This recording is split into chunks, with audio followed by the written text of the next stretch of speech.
आज हम Rajasthan fourth grade के हिंदी व्याकरण के कुछ टॉपिक पे बात करूँगा।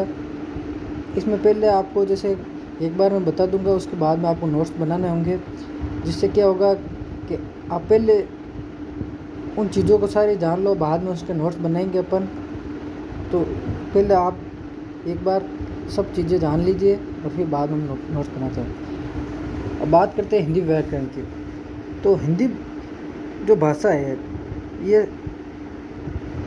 भाषा शब्द संस्कृत के भाष से सबसे उत्पन्न होता है और ये भाष धातु से अर्थ होता है जिसे ध्वनित होता है, जिसका अर्थ होता है प्रकट करना। और भारत में जो भाषा का विकास होता है, सबसे आपको पहले पता होगी भारत में संस्कृत भाषा बोली जाती थी, उसके बाद में पाली आई, उसके बाद में प्राकृत भाषा, फिर अपभ्रंश और फिर बाद में हिंदी, और उसके बाद में अनेक राज्यों में अलग अलग भाषा होती है।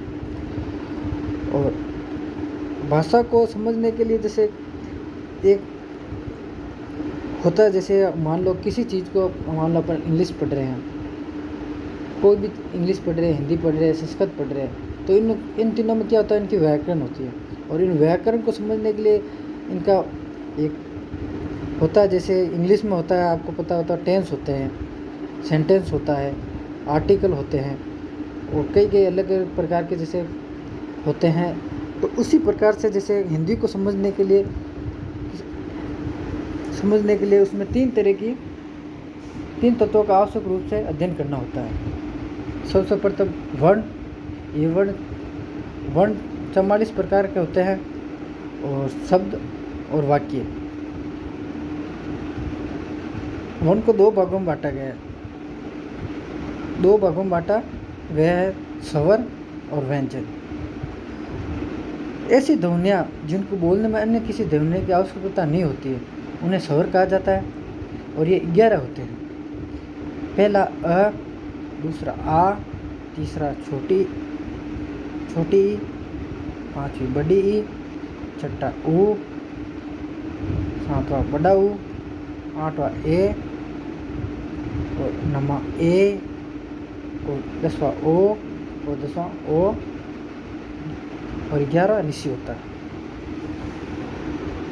और स्वर को दो भागों में बांटा गया, ह्रस्व स्वर और दीर्घ स्वर।